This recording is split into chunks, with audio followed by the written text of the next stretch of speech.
ऐसे किसी भी किताबों के अंदर लिखी हुई शब्दों में ताकत नहीं है जो आपके जीवन को बदल दे, जो आपके पापों को क्षमा कर दे, जो आपके प्राणों को बहाल कर दे। केवल बाइबल के अंदर लिखी हुई बातें जितनी है, इन शब्दों के पीछे इतनी सामर्थ, ऐसी ताकत है जो आपके जीवन को पूरा पूरा बदल सकता है, जो आपके पुराने स्वभाव को निकालकर ईश्वरी स्वभाव को आपके अंदर डाल सकता है, ईश्वरी चरित्र को आपके अंदर डाल सकता है। इसलिए बाइबल एक ऐसी किताब है पूरी दुनिया में कि जो मनुष्य के पूरे पूरे जीवन को बदल सकती है। ये शास्त्र न पढ़ने वाला व्यक्ति कमजोर होता है। शास्त्र न पढ़ने वाला व्यक्ति, उसकी प्रार्थनाएं कमजोर होती है। शास्त्र को न पढ़ने वाला व्यक्ति की आराधनाएं, उसकी आराधनाएं ऐसा लिखा हुआ क्योंकि मसीह यीशु तीसरे पद में पढ़ रहा हूँ, क्योंकि मसीह ने अपने आप को प्रसन्न नहीं किया, पर जैसा लिखा है तेरी निंदा मुझ पर आ पड़ी। और दूसरे पद में लिखा है कि हम में से हर एक अपने अपने पड़ोसी को और उसकी भलाई के लिए प्रसन्न करे कि उसकी उन्नति हो, क्योंकि मसीह ने भी अपने आप को प्रसन्न नहीं किया था। इसलिए हमें भी दूसरे की उन्नति के लिए हमेशा सोचना चाहिए। पर सीधे हम 14 पद पे आ रहे हैं। जितनी बातें मूसा ने रोमी वासियों से कहा कि जितनी बातें पहले से लिखी गई है वे हमारी ही शिक्षा के लिए है। इसकी शिक्षा के लिए, हमारी पड़ोसी की नहीं और दूर वालों के लिए लिखी, हमारी स्वयं व्यक्तिगत हमारी शिक्षा के लिए जितनी बातें लिखी गई है वो स्वयं हमारी शिक्षा के लिए है। जितनी बातें बाइबल के अंदर लिखी गई है, जितनी बातें पुराने नियम के अंदर लिखी गई है, ये सब हमारे और आपकी शिक्षा के लिए है, लाभ के लिए है। और आगे कहा पौलुस ने, इसमें कहा कि हम धीरज और पवित्र शास्त्र के प्रोत्साहन द्वारा आशा रखें। तो जितनी बातें बाइबल के अंदर लिखी गई है मेरे प्रियो, ये सब हमारी और आपकी शिक्षा के लिए है।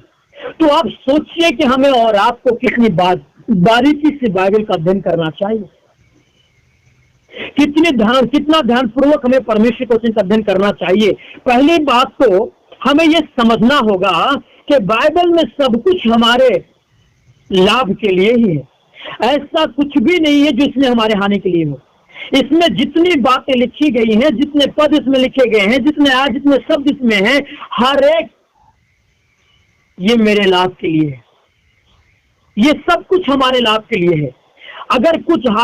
यदि हम किसी बात को हल्का फुल्का समझे तो हम अपने आप को आवश्यक सत्य से अनजान रखेंगे जो हमारी हिम्मत बढ़ाती है।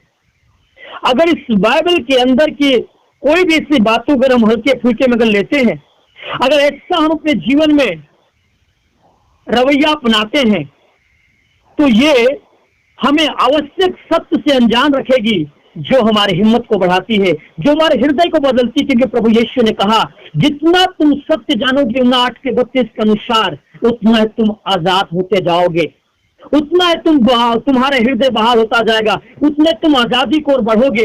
अर्थात दूसरे शब्दों में, यीशु से बाहर हट के आजादी है नहीं है, आजादी यीशु में है। जितना एक इंसान यीशु को समझता जाएगा, उनके सच्चाइयों को समझता जाएगा, जितना उनके जीवन के बारे में समझता जाएगा, उतना वो आजाद होता चला जाएगा। क्योंकि यीशु ने कहा, मैं स्वयं सत्य हूँ। जक्कई ने अपने मन में एक बार ठाना कि मैं यीशु को आज देखूंगा, जिसके बारे में इतना चर्चा सुनता हूँ। वो कैसा होगा जिसके बारे में पूरी दुनिया गा रही है। आज मैं देखूंगा, अपने दिल में ठाना। और रास्ते में भीड़ की वजह से वो नाटा था, तो देख नहीं पाएंगे कि एक पेड़ पे चढ़ गया और यीशु को उस दिन देखा और यीशु के पास है, उसके नाम लेकर बुलाएं। और उस दिन से जक्कई का जीवन बदल गया, क्योंकि वो सत्य है यीशु मसीह। जिसने भी यीशु को देखने की लालसा की है, जिसने भी यीशु को जानने की लालसा की है, उनका जीवन बदल गया। क्योंकि यीशु सत्य है और सत्य में आजाद करने की सामर्थ पाई जाती है, सत्य में हमें बहाल करने की सामर्थ पाई जाती है। सत्य में इतनी सामर्थ को हमें हर एक बंधन से स्वतंत्र कर सकता है। इसलिए मेरे प्रियो, जितना बारीकी से परमेश्वर की शिक्षा को सुनेंगे, सच्चाई को उतना ही आजाद होंगे।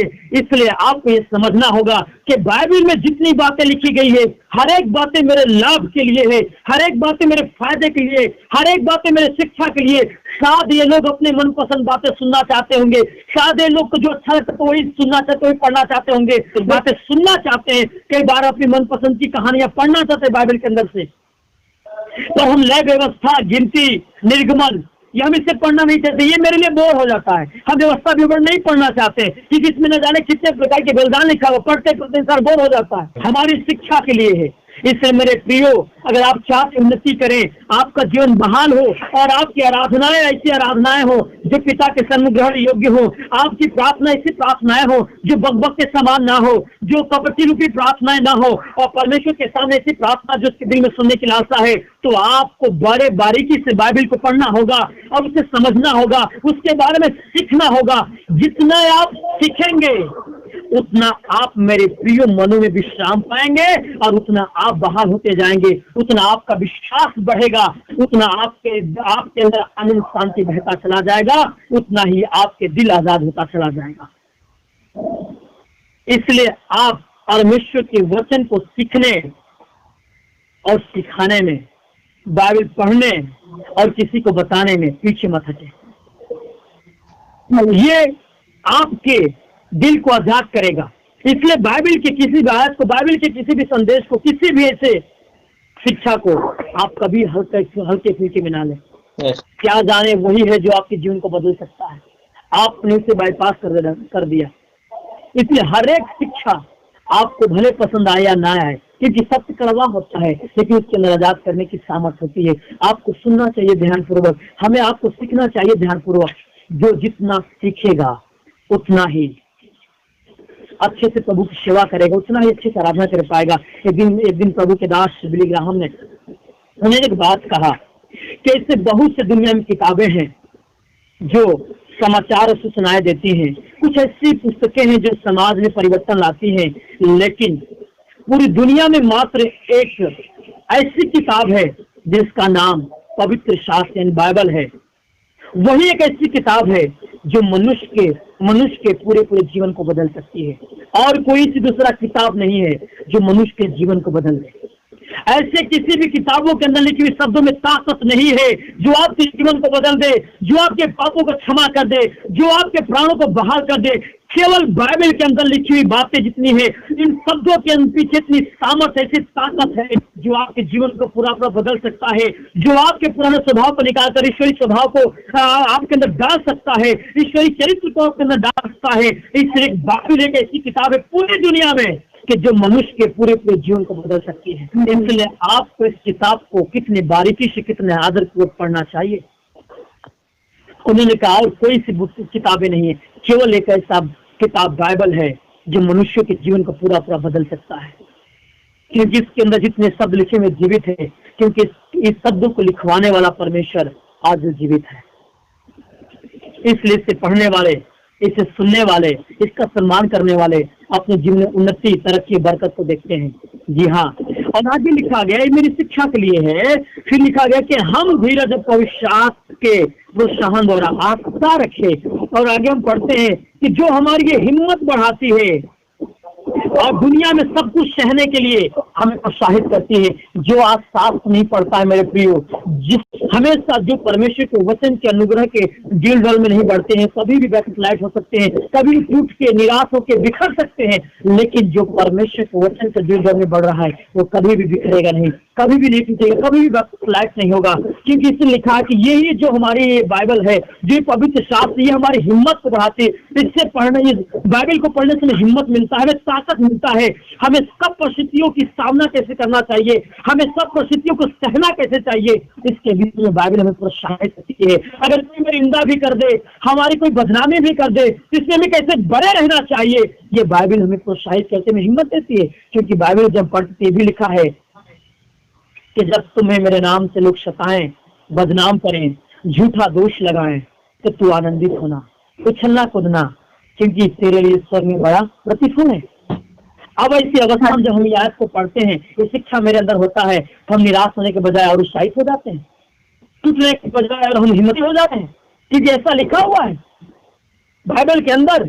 इसलिए मेरे प्रियो, ये शास्त्र न पढ़ने वाला व्यक्ति कमजोर होता है, शास्त्र न पढ़ने वाला व्यक्ति, उसकी प्रार्थनाएं कमजोर होती है, शास्त्र को न पढ़ने वाला व्यक्ति की आराधनाएं, उसकी आराधनाएं कमजोर होती है, उसकी आराधनाएं परमेश्वर के सन्मुख जैसी होनी चाहिए वैसी नहीं हो पाती है। इसलिए भजन संहिता 46 के 6-7 पद में साथ लिखा हुआ है ऐसा, ये संपूर्ण पृथ्वी का महाराजा है, उसकी भजन को तुम समझ पूछ कर गाओ। ऐसी अनाप मत गा दो उसके भजन को। मेरे प्रियो, हमारे आपके लिए शास्त्र कितनी जरूरत है पढ़ना। इस मसीह की शिक्षा में बढ़ना कितनी जरूरत है। इससे लिखा है कुलुस्सी 3:16, मसीह की शिक्षा को, उसके वचन को अधिकारी से अपने हृदय में बसने दो, अधिकारी से अपने अंदर उतर जाने दो, बस जाने दो अपने अंदर से, ताकि वो आपकी अगुवाई करे, आपकी मनों की अगुवाई करे, आपका मार्गदर्शन करे, आपके जीवन को बदल दे। ये शास्त्र में प्रोत्साहन देती है, ये शास्त्र में सब परिस्थितियों में सहने के लिए मुझे हिम्मत देती है, हमें प्रोत्साहित करती है। ये शास्त्र जो है, क्योंकि पुराना नियम जो है, सारी बातें पुराना नियम की मसीह यीशु की ओर इशारा करती है। शास्त्र आपको परमेश्वर के ज्ञान मसीह यीशु पर विश्वास करने के लिए आपको बुद्धिमान बनाएगा, बुद्धि देगा, क्योंकि वचन के अंदर विश्वास पाया जाता है। जब उसका ज्ञान है तो आपको मसीह यीशु पर विश्वास करने के लिए प्रोत्साहित करेगा और आपकी बुद्धि देगा, क्योंकि जब आप मसीह यीशु पर विश्वास कर लिए तो आप उद्धार को भी ग्रहण कर लेंगे, क्योंकि विश्वास से हमारा उद्धार होता है। विश्वास से हम इस वरदान को ग्रहण करते हैं। ये हमें आसान बना देता है मसीह यीशु को ग्रहण करने में, उसके उद्धार को पाने में, जो हमारे लिए मसीह यीशु ने बहाया है सलीब पर जान देकर। जिसके पास मसीह यीशु की शिक्षा नहीं है, जो शिक्षित नहीं है, आज उसके सामने प्रभु की बातों को समझाने में या प्रभु की कुर्बानी को बातें बताने में उसको बड़ा माथा पच्ची करना, बड़ा पापड़ बेलना पड़ता है, फिर भी समझ नहीं पाता हो। क्यों? बड़ी कठिनाई हो जाती है उसके सामने। शास्त्र आपको बुद्धिमान बनाएगा, इसलिए कह रहा है बचपन से तेरा जाना हुआ है, इसलिए तुझे कोई कठिनाई नहीं होगी मसीह यीशु में विश्वास करने में, क्योंकि सारी बातें मसीह यीशु के विषय में पुराने नियम में लिखी गई है। थोड़ा समय पे तू मसीह यीशु को समझ जाएगा। इससे मेरे प्रियो, मैं आपसे कहना चाहता हूं, इस मसीही प्रेयर टीम के हर एक सदस्य, इस पूरे घराने से मैं कहना चाहता हूं कि अगर आप शास्त्र को बारीकी से पढ़ाई करेंगे, शास्त्र की जानकारी रखेंगे, तो आपको बुद्धिमान बनाएगा। और इतने नहीं, आपको हर एक भले कार्य के लिए योग्य बनाएगा। अगर आप शास्त्र की शिक्षा को अपने अंदर नहीं रखेंगे, परमेश्वर के ज्ञान नहीं रखेंगे, तो कोई भी, चाहे विश्वासी हो चाहे सेवक हो, बिना बाइबल के ज्ञान के अच्छे कार्य के लिए कभी योग्य नहीं बनाया जा सकता, कभी तैयार नहीं किया जा सकता हो। क्योंकि बाइबल के ज्ञान हमें योग्य बनाती है।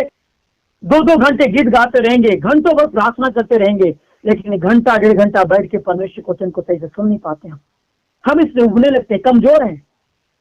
हम 5 मिनट 10 मिनट दुआ करके दिन सो सकते हैं, लेकिन 2 मिनट बाइबल पढ़ के कभी नहीं सो पाते हैं जल्दी। सबसे ज्यादा कमजोर हम इसी में हैं, और जो सबसे ज्यादा फायदेमंद हमारे लिए परमेश्वर का वचन है। शिक्षा हमारे प्रार्थना को पावरफुल बनाएगी, शिक्षा में उल्टी सीधी प्रार्थना करने से बचाएगी, शिक्षा में उल्टी सीधी आराधना करने से बचाएगी, शिक्षा में लोगों की बातें जो तेल से भी चिकनी होती है वो उससे हमें बचाएगी, परमेश्वर की शिक्षा में बुद्धिमान बनाएगी। लेकिन हम इसी में कमजोर हैं, हम शिक्षा से पीछे भागते हैं।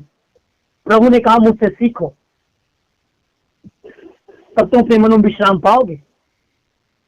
जो इंसान सर्वदा सीखता रहता है प्रभु के चरणों में एक शिष्य के मानन बैठ करके, वो अपने मनों में विश्राम को बढ़ते हुए देख पाता है।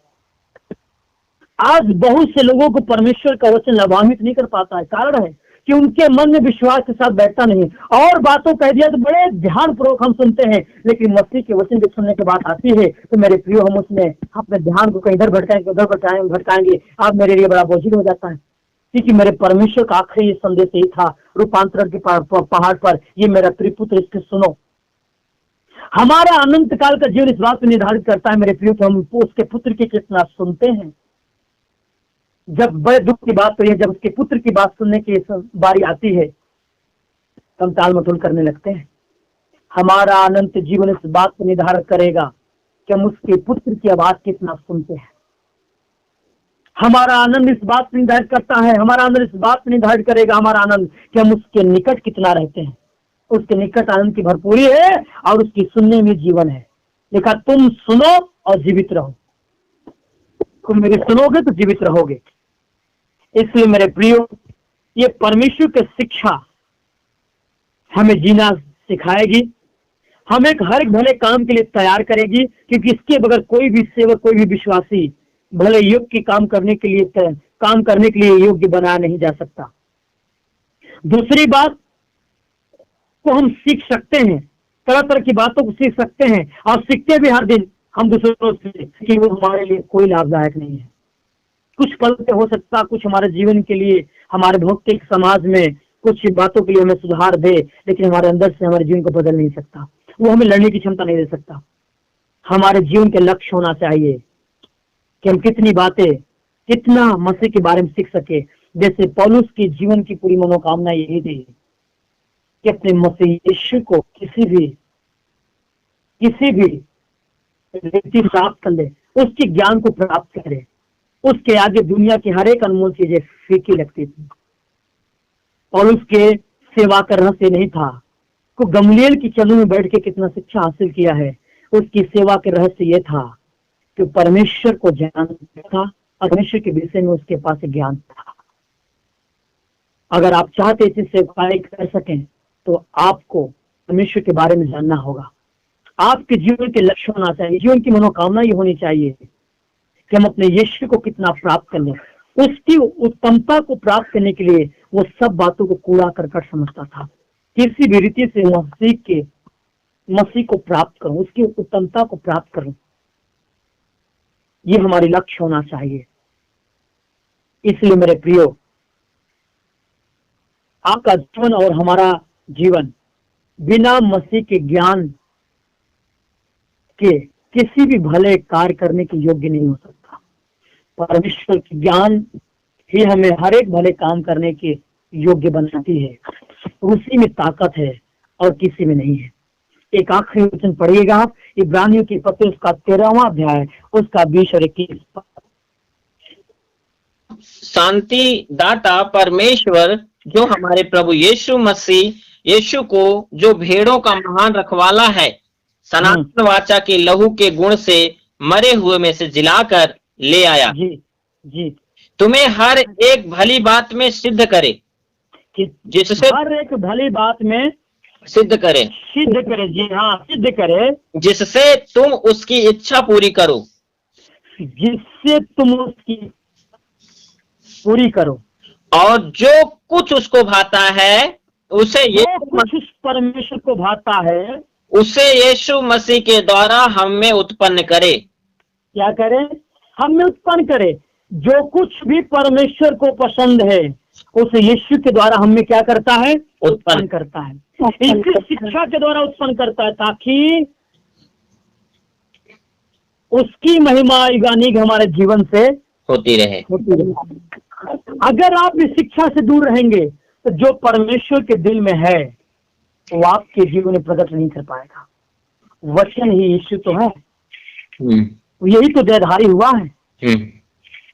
इसीलिए हमें और आपको जितना ज्यादा आपके मनों में परमेश्वर का वचन होगा, जितना ज्यादा आप अपने मनों के परमेश्वर के वचन के अंदर जो सत्यता पाई जाती है, उस सत्यता को जितना अपने मनों में भरेंगे उतना ही भारी मात्रा में परमेश्वर का आत्मा आपके अंदर यीशु का रूप लेकर आएगा।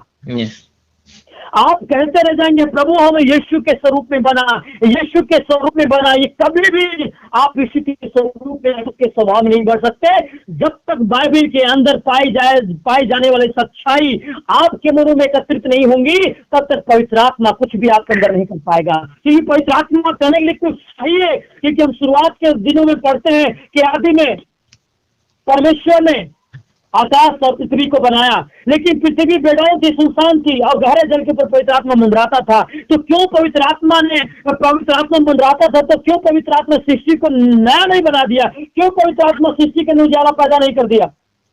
मंडरा रहा था बहुत पहले से, क्योंकि उसको कुछ चाहिए।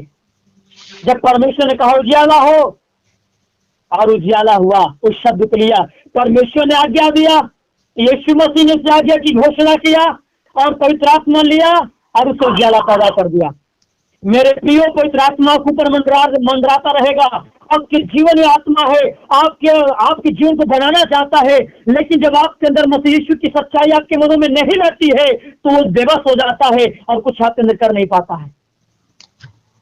आपके अंदर कुछ पैदा करने के लिए पवित्र आत्मा को चाहिए। पवित्र आत्मा को शिक्षा पैदा करने के लिए कुछ शब्द चाहिए, उजियाला हो।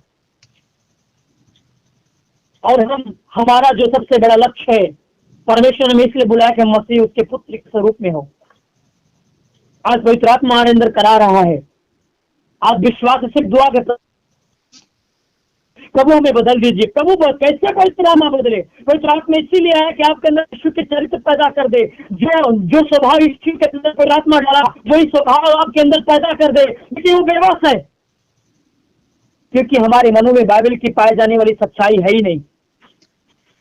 जितना भारी मात्रा में सत्य आपके मनों में बाइबल की राह के अंदर रहेगा, उतना ही भारी मात्रा में पवित्र आत्मा आपके अंदर यीशु का रूप पैदा करेगा, उतना ही आपका रूप यीशु का बढ़ाता जाएगा, उसके स्वभाव को बढ़ाता जाएगा। आप सुने, अपने मनों में एकत्रित करें। मानव मस्तिष्क का ये सर्वोच्च कर्तव्य है कि परमेश्वर का अपने अंदर ज्ञान रखे। बिना ज्ञान का हमारा उद्धार नहीं है, बिना ज्ञान का हमारे प्राण का बदलाव नहीं है। याकूब 21 कहता है कि तुम उससे नम्रता से झगड़ कर लो, यही जो तुम्हारे प्राण को उद्धार लाएगा। जब तक हमारे प्राणों को उद्धार नहीं हुआ, तब तक हमारा चरित्र कभी बदलेगा। और चरित्र नहीं बदलेगा तो हमारे शरीर को उद्धार लटक जाएगा। हमारे मन का नवीनीकरण होना बहुत हुए मनुष्य का स्वभाव कभी नहीं बदल सकता, मनुष्य का चरित्र कभी नहीं बदल सकता। जब हमारे मन का नवीनीकरण होता है तो हमारा जाके हमारा बाहरी चित्र में बदलाव आता है। मेरे प्रियो, कितना महत्वपूर्ण परमेश्वर की शिक्षा, कितना महत्वपूर्ण परमेश्वर के ज्ञान। इसके बगैर कोई भी सेवक, कोई भी विश्वासी भले करने के योग्य नहीं बनाया जा सकता। ये सुधारने के लिए, समझाने के लिए, शिक्षा देने के लिए ये हमारे लिए लाभदायक है। आज मैं मसीह प्रेरित टीम से कहना चाहता हूँ कि जैसे मसीह यीशु आपको उठाता चला जा रहा है, मेरे पिता की मनसा ये है, उसी तरह आप शिक्षा मजबूत होते चले जाए, शिक्षा मजबूत होते चले जाए। जितना आपके पास शिक्षा होगी, उतना आप आराधना, टूटी फूटी आराधना, उल्टी सीधी आराधना करने से बचेंगे, उल्टी सीधी प्रार्थना करने से बचेंगे। उतना ही आपकी प्रार्थना शुद्ध होती जाएगी, उतना ही आपका वचन शुद्ध होता चला जाएगा, और उतना ही आपकी आराधनाएं ठीक होती परमेश्वर सामने ले जाएंगे। परमेश्वर का धन्यवाद हो कि जिसने हमें यह सौभाग्य दिया है। एक बात, आखिरी बात मैं आपसे कह के समाप्त करना चाहता हूँ। आखिरी बात कि जो ये भक्ति है परमेश्वर के सामने, आज भक्ति के लोग न जाने किस नजरिए से देख रहे हैं। कर्मों सहित आज्ञाकारिता ही सच्ची भक्ति है, और इसी भक्ति में ताकत है जो एरोहियों की दीवार को ढा सकती है। हम बड़े आसानी से कह देते हैं, बड़े आसानी से इस आराधना में इतनी ताकत है कि एरोहियों की दीवार ढा सकती है, लेकिन एक छोटा सा बीमारी नहीं ढा पाती है। क्यों? क्योंकि कर्मों सहित आज्ञाकारिता जो भक्ति होती है, वो सच्ची भक्ति होती है, और उसमें पावर है दीवार को ढाने की। इसलिए जितना परमेश्वर के ज्ञान को अपने सीखेंगे, इसलिए अगर आप बिना ज्ञान को सीखे, बिना कोई शिक्षा को सीखे, अपनी भाइयों को नहीं लगता है। शिक्षा का जड़ का स्वाद होता है, लेकिन इसका फल बड़ा मीठा होता है, इसका फल बड़ा मीठा होता है।